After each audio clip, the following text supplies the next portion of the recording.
What's up, VBF kids? Welcome back to the Extreme Kitchen. Now, these past couple weeks you've seen me bake some awesome tasty treats, a cake, some cookies, but today I'm taking it up a level and I'm going to be cooking some beef stew. So, what did I do? I went to the store and I bought a can of beef stew. Chunky beef with country vegetables.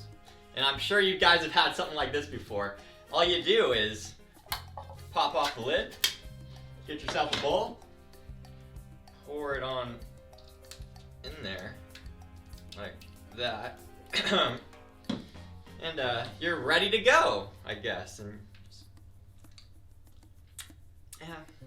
yeah, it's okay. It's what you'd expect. You get what you pay for, and you know what? It's time to make a choice. I'm not just gonna be happy with okay.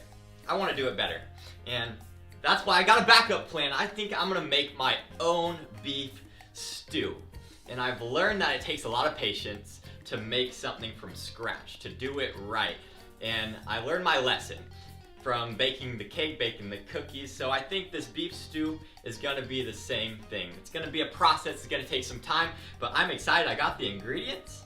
Now, making this beef stew is gonna take some patience, and patience is waiting until later for what you want now.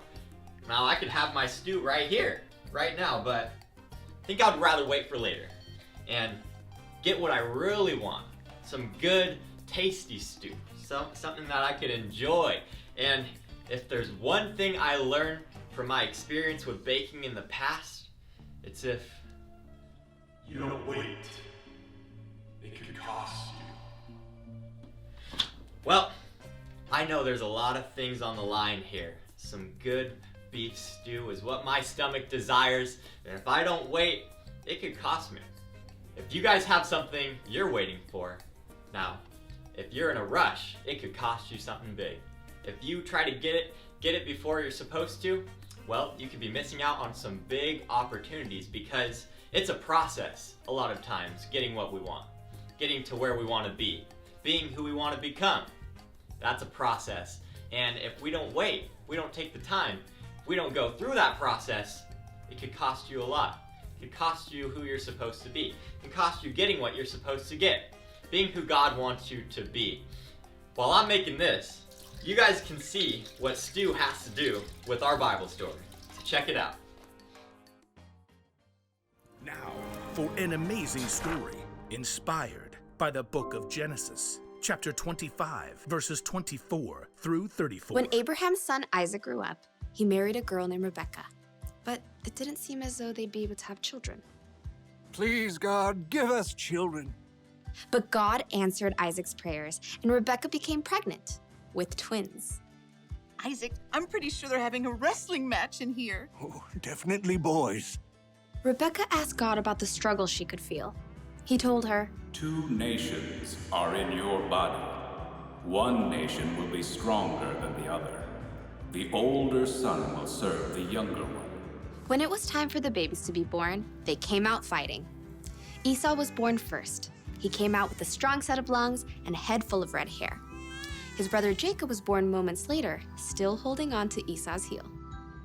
How on earth did he manage that?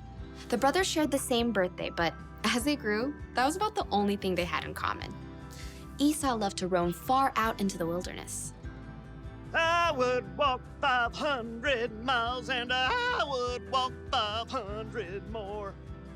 Jacob preferred the comforts of home. The sun is so hot. I'll just take a little nap in the tent.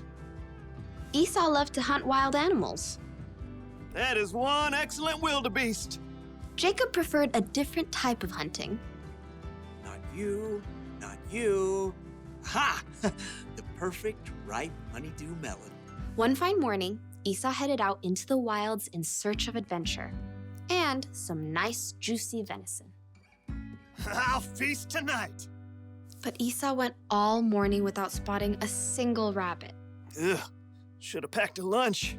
In the afternoon, he tracked a deer for hours, but he missed his chance as the deer sprang away. Ah! At last, Esau headed for home. defeated.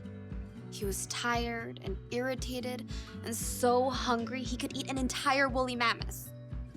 Must eat food. As Esau neared camp, a delicious smell wafted out to greet him. Food! Jacob had been home all day, resting and plucking his favorite herbs from his garden. A little coriander, some dill. As evening approached, Jacob used his savory herbs to whip up a tasty red lentil stew and a batch of fresh, buttery bread. This will crisp up nicely on the hot stones. By the time Esau had arrived in camp, Jacob's stew was simmered to perfection, and the bread was hot and crusty. Food!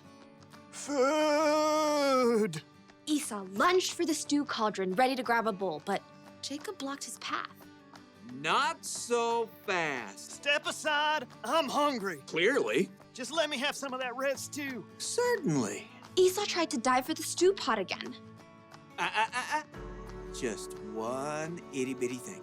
What? Well, first, give me the rights that belong to you as the oldest son. Esau spent more time listening to his stomach than his brain. So in that moment, his stomach won out. Look, I'm dying of hunger. If I die, those rights are pointless anyway. Now give me that stew. Esau sprang forward once more.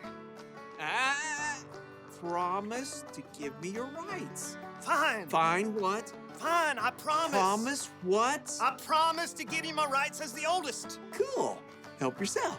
Jacob stepped aside as Esau hurled himself at the stew pot. Stew! Esau happily gorged himself on rich stew and fresh bread. But as his stomach filled up, he had time to stop and think again. Esau had just traded the rights of a lifetime for a meal that would only last him a few hours.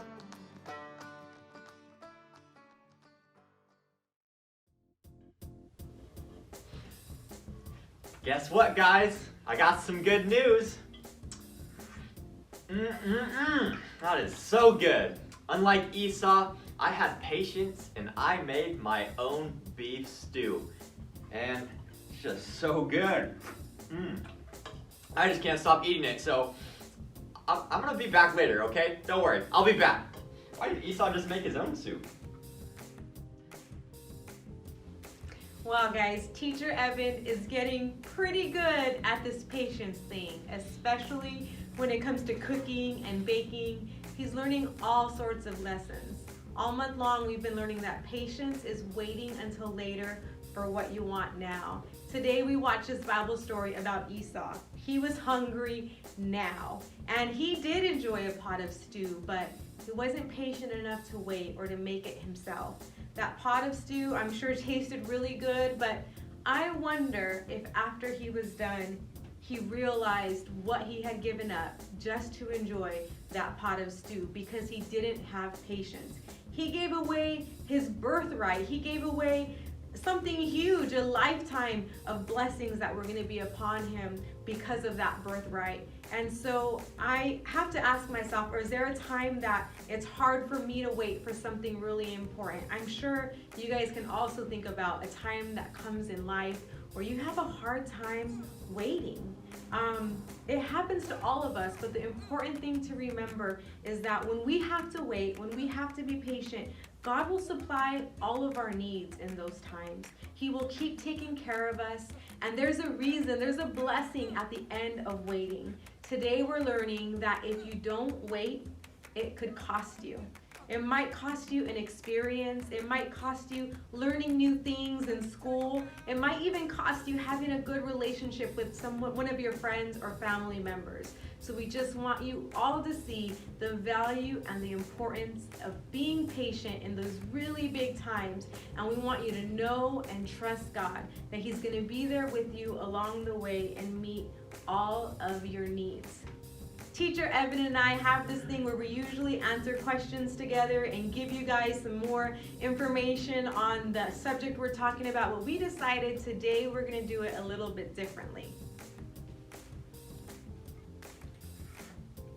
Oh, hey, before you go, we got a challenge for you guys. A few questions. First one, what did Esau give up for that pot of stew? Number 2, what's something that you have a hard time waiting for? Number 3, what could it cost you if you don't wait for it? So send us those answers and we'll give you guys 50 big bucks if you can answer all 3. All right, you guys have a blessed week. We'll see you next time, or we'll see you on Sunday. See you later.